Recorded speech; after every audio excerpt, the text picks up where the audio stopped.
semuanya. Kami di sini ingin membahas kepribadian nilai. Sebelumnya, perkenalkan diri dulu. Nama saya Revaldo Dwi Nugraha. Nama saya Risa Salsabila Putri. Nama saya Risa Walia. Saya Resti Wulandari. Saya Rasyada Fauzia. Oke, untuk poin pertama masuk kepada pengertian kepribadian nilai. Ya, jadi menurut McFay dan Costa dalam Hampted dan John 2007, kepribadian adalah suatu sifat atau trait. Trait adalah dimensi perbedaan individu berkaitan dengan kecenderungan yang menunjukkan pola konsisten dalam pikiran, perasaan, dan tindakan.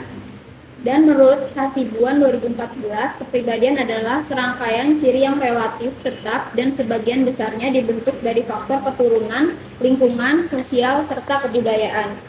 Oke, itu untuk pengertian kepribadian. Kalau untuk faktor penentu kepribadian, Itu kan sifat kebawaan dari lahir ya. Terus juga merupakan hasil dari interaksi individu, terus dari lingkungan sekitarnya. Terus juga ada aja gitu jawabannya nggak sama. Ada yang hitam, ada yang putih, yang sederhana gitu. Tampaknya kepribadian dihasilkan oleh faktor keturunan dan lingkungan. Kalau faktor keturunan itu merujuk pada faktor genetis seseorang individu dari tinggi fisik, bentuk wajah, gender, temperamen, komposisi otot, refleks, tingkat energi, serta irama biologis. Itu semua merupakan karakteristik yang umumnya sudah dianggap entah sepenuhnya atau secara substansial aja. Lalu juga dipengaruhi oleh siapa orang tua kita, dari komposisi biologisnya, psikologis bawaan mereka juga.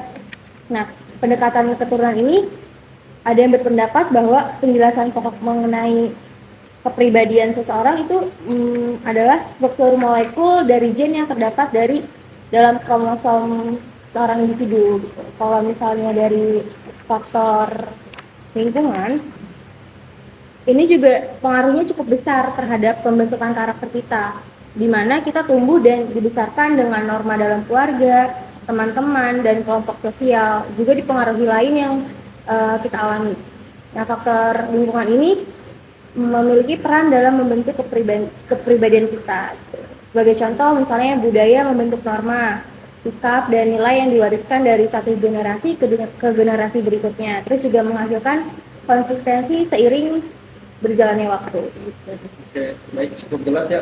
Kalau untuk identifikasi kepribadian itu gimana, Kak? Kalau untuk mengidentifikasi kepribadian itu sebenarnya yang cukup akurat ada dua cara ya. Yang pertama itu dengan tes MBTI. MBTI ini tuh dipopulerkan oleh Katrin Chomsky, di mana MBTI itu terbagi menjadi 16 tipe dengan 4 dimensi utama. Dimensi yang pertama itu ada extrovert versus introvert. Extrovert itu adalah kepribadian yang lebih cenderung menyukai hal-hal yang ramai, suka dunia luar atau bersifat orangnya itu terbuka gitu. Sedangkan kalau introvert itu seseorang yang lebih menyukai hal-hal yang private. Lalu dimensi yang kedua itu ada sensing versus intuitive. Sensing itu orang yang mengandalkan fakta yang keras, dan sebaliknya kalau intuitive itu mereka suka membuat prediksi berdasarkan perasaan mereka. Dimensi yang ketiga ada thinking versus feeling.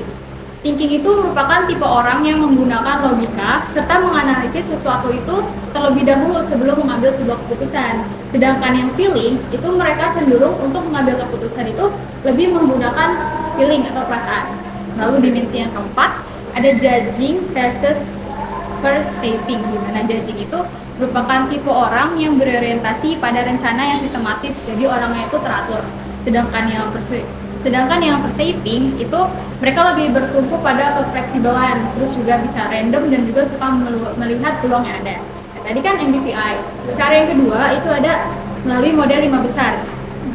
Model 5 besar ini terdiri dari 5 dimensi kunci utama. Yang pertama ada extroversion.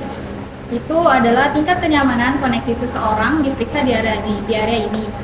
Lalu juga orangnya cenderung lebih terbuka, ramah, dan senang menghabiskan waktu bersama orang lain.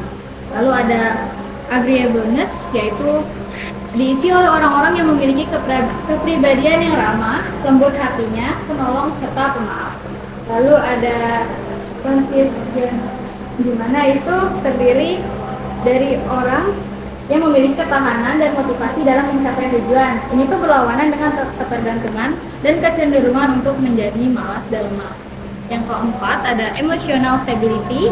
Itu isinya tuh orang-orang yang mempunyai masalah dengan emosi seperti suka khawatir ataupun merasa nggak nyaman. Nah yang terakhir ini ada openness to experience. Ini tuh orang-orang yang memiliki gambaran keluasan, kedalaman, dan kompleksitas mental individu dan pengalamannya. Merupakan ciri orang yang mudah bertoleransi, kreatif, sensitif, dan mampu bersikap waspada terhadap berbagai perasaan, serta memiliki rasa pengen tahuan yang tinggi. Jadi gitu. Oke, sekarang kita masuk ke pengertian nilai. Apa aja sih pengertian nilai yang dapat dijelaskan? Pengertian nilai itu ada beberapa dari para ahli ya, tapi gue di sini cuma ngambil 2 ahli.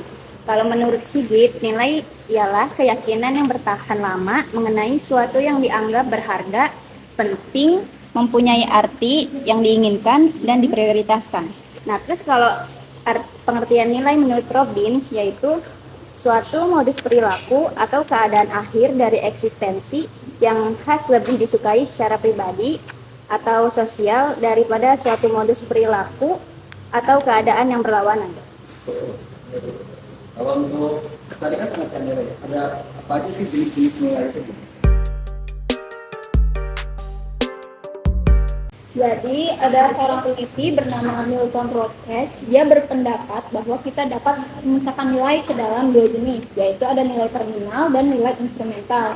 Jadi kalau nilai terminal ini nilai yang merujuk pada hasil akhir yang diinginkan, misalnya seperti sasaran yang ingin dicapai seseorang dalam hidupnya. Nah yang kedua tuh ada nilai instrumental. Nilai instrumental itu nilai yang merujuk pada mode perilaku yang lebih disukai atau alat untuk mencapai nilai terminal. Kayak itu jenis-jenis nilai. Emang apa sih pentingnya nilai?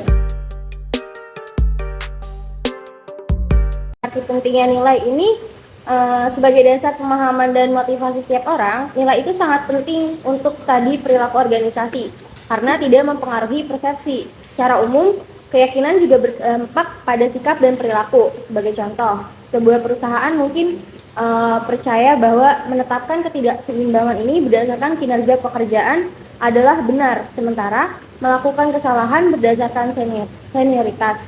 Oleh karena itu, tidak disarankan untuk mencoba terlalu keras karena bagaimana juga tidak akan menghasilkan lebih banyak ketidakseimbangan.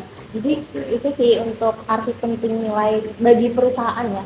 Oke, berarti sudah clear ya semua masalahnya di sini tentang kepribadian dan nilai. Jadi semua pembahasan mengenai kepribadian dan nilai itu udah kita jelasin satu-satu.